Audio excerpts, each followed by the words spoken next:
Est-ce la fin des soins de réadaptation en santé mentale dans la région et où se situe la démographie de la population témiscabitibienne en 2025? Voilà les questions qu'on s'est posées pour vous.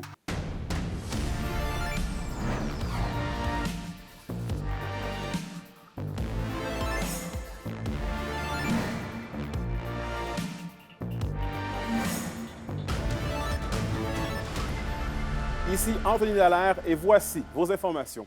On débute le bulletin en santé. On vous apprenait hier que l'unité de réadaptation active en santé mentale de Malartic cessait ses activités à compter du mois d'avril. Eh bien, le dossier continue de faire réagir en région. Un reportage de Félix Blaquière. À partir du 1er avril prochain, l'unité régionale en réadaptation active en santé mentale de Malartic sera chose du passé. Et le maire de Malartic, Martin Ferron, déplore amèrement la décision du CIS régional. 10 lits, c'est pas... Il n'y en a pas 100. C'est un minimum pour donner un service à la population de l'Abitibi-Témiscamingue, qui est nord du Québec, aux Premières Nations. On va laisser les gens, oui, dans leur milieu. Si c'est possible, je suis d'accord avec ça, mais qui va lui donner les services? Il n'y a aucun plan qui nous a été présenté. Ils n'ont pas de gens de recruter à cet effet-là. Les concours, je ne sais même pas s'ils ont été ouverts. Alors, c'est un bel outil de communication qui a été donné par le CISAT. Ils ont travaillé fort pour mettre des bons mots, des belles paroles, puis ils nous font croire que c'est vrai, là. Mais au bout de la ligne, c'est une coupure de service. Du côté du CISAT, on parle plutôt d'une réorganisation du service de réadaptation en santé mentale. Au 1er avril, on va simplement avoir une programmation qui est plus complète pour pouvoir aider et aller plus loin dans la réadaptation que ce qu'on fait maintenant. Il n'y aura pas d'usager qui va être lésé ou qui n'aura pas accès à une réadaptation s'ils en ont besoin. C'est l'important. Les autres services continueront d'être offerts à l'hôpital en santé mentale de Malartic, comme les services psychosociaux généraux ou encore l'unité de psychiatrie légale. Et le CISAT affirme qu'il s'agit d'une transformation du service et non d'une coupure. Actuellement, la façon que le service est fait, il se fait en hospitalisation. Et dans ce type de service-là, ce que les meilleures pratiques nous disent, c'est que ce n'est pas un service qui devrait se faire dans un hôpital, c'est un service qui devrait se faire dans la communauté, à domicile.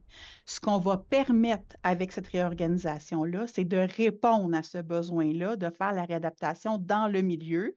Le cabinet du ministre québécois responsable des services sociaux, Lionel Carman, a refusé jeudi d'émettre tout commentaire face au dossier. Félix Blaquière, pour RNC Nouvelles. Et parlant de santé, le porte-parole de la matière de Québec solidaire, Vincent Marissal, est de passage aujourd'hui dans la région. Il souhaite prendre le pouls de la population sur les différents enjeux du réseau. Voici donc notre entretien. Donc, M. Marissal, bonjour. Bonjour. Donc, M. Marissal, retard dans l'agrandissement de l'hôpital Lamos, fermeture du centre de réadaptation en santé mentale du côté de Malartic, urgence surchargée, et en passe. De votre point de vue, dans le contexte actuel et dans celui qui semble vouloir s'installer pour les prochaines années, est-ce que c'est toujours sécuritaire de vivre et de vouloir vivre dans une région éloignée comme l'Abitibi-Témiscamingue? Bien, je ne veux pas faire peur aux gens parce que c'est pas le rôle d'un élu que de faire peur aux gens. Cela dit, la situation, elle est critique et ça fait longtemps qu'on le dénonce et puis les services se détériorent encore un peu plus. On est dans un cercle vicieux, les services sont difficiles à obtenir, le personnel ne veut pas venir ici, donc on referme d'autres services, donc il y a plus de personnel qui part. Là, on est dans un cercle vicieux que le gouvernement de la CAQ n'a pas été capable d'arrêter. On l'a vu notamment à Amos, on n'est pas capable de faire fonctionner un bloc opératoire. Ça veut dire qu'essentiellement, les gens, c'est pas unique à l'Abitibi-Témiscamingue, c'est vrai aussi sur la Côte-Nord ou dans le Bas-Saint-Laurent, mais ici, en Abitibi-Témiscamingue, les gens sont obligés de faire de grandes distances pour aller chercher des services pour lesquels ils paient. Comme moi, je paie à Montréal, la différence, c'est que moi, à Montréal, je fais 2 km, puis j'ai le plus gros hôpital du Québec. Ici, les gens sont obligés de rouler des centaines de kilomètres, parfois mettre leur vie en danger parce que, par exemple, il n'y a pas d'obstétrique. Une dame qui accouche, on ne peut pas retarder l'accouchement indéfiniment, il faut se rendre quelque part.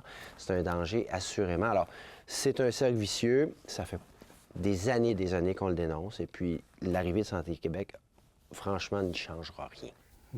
Et en ce sens-là, justement, en parlant du service, là, on apprenait qu'on devait faire face à un déficit d'environ 1,5 milliard d'ici mars 2025. Ici, pour le CIS Abitibi-Témiscamingue, on parle de restrictions de 96,5 millions de dollars. Est-ce que vous croyez le gouvernement lorsqu'il dit qu'il est possible de réduire les dépenses sans affecter les services qui sont présentement donnés? Non, je ne crois pas ça. Et d'ailleurs, Comme disent les Anglais, la preuve est dans le pudding. Là. On voit très bien que les services sont touchés. Il y a des services qui sont fermés, des services qui sont fermés de nuit. On coupe de plus en plus dans les services à domicile, dans les soins à domicile, ce qui est le contraire de ce qu'on devrait faire, notamment avec les aînés. D'ailleurs, le ministre Dubé a fini par admettre en décembre que oui, il y aurait des impacts, mais on essaie de minimiser les impacts. Alors, donc, il admet qu'il y a des impacts. C'est une vue de l'esprit. C'est une fabulation, c'est une invention du bonhomme 7 heures de dire on va couper 1,5 milliard puis personne ne s'apercevra de rien. C'est impossible. Le nerf de la guerre, c'est le personnel. On manque pas de lits, on manque de personnel.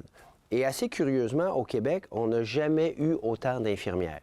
Il ne manque pas d'infirmières au Québec. C'est juste qu'elles ne sont pas à la bonne place. Elles ne veulent plus travailler dans le réseau public et je les comprends.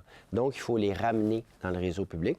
Pour ça, il faut cesser le développement du privé. Il faut redonner des bonnes conditions et des bons lieux de travail aussi, notamment des hôpitaux, des cliniques, à notre personnel pour qu'ils aient envie de revenir dans le réseau public. C'est comme ça qu'on va y arriver. Et dans un autre dossier maintenant, la majorité des 17 régions du Québec ont connu une hausse démographique de leur population au cours de l'année 2023-2024. Et Alexis Dumont vous a préparé ce qui suit. La population de l'Abitibi-Témiscamingue s'est agrandie au cours des dernières années. Le taux d'accroissement de la population a augmenté de 0,7 % depuis 4 ans. En 2020, on comptait un peu plus de 147 000 habitants, alors qu'en 2024, ce nombre s'élevait à 149 000, principalement en raison de l'immigration internationale. L'élément principal de loin, ça a été l'immigration internationale. Il y a des gains records qui ont été faits au Québec à ce niveau-là dans la dernière année et dans la plupart des régions. C'est pour ça que dans plusieurs régions, la croissance démographique de la dernière année a été une des plus fortes, voire la plus forte depuis que les données sont disponibles à l'échelle des régions administratives. Un phénomène qui est observé sur l'ensemble du territoire québécois, à l'exception de la Côte-Nord. À Montréal notamment, mais la croissance de la population a augmenté de plus de 4 % dans la dernière année.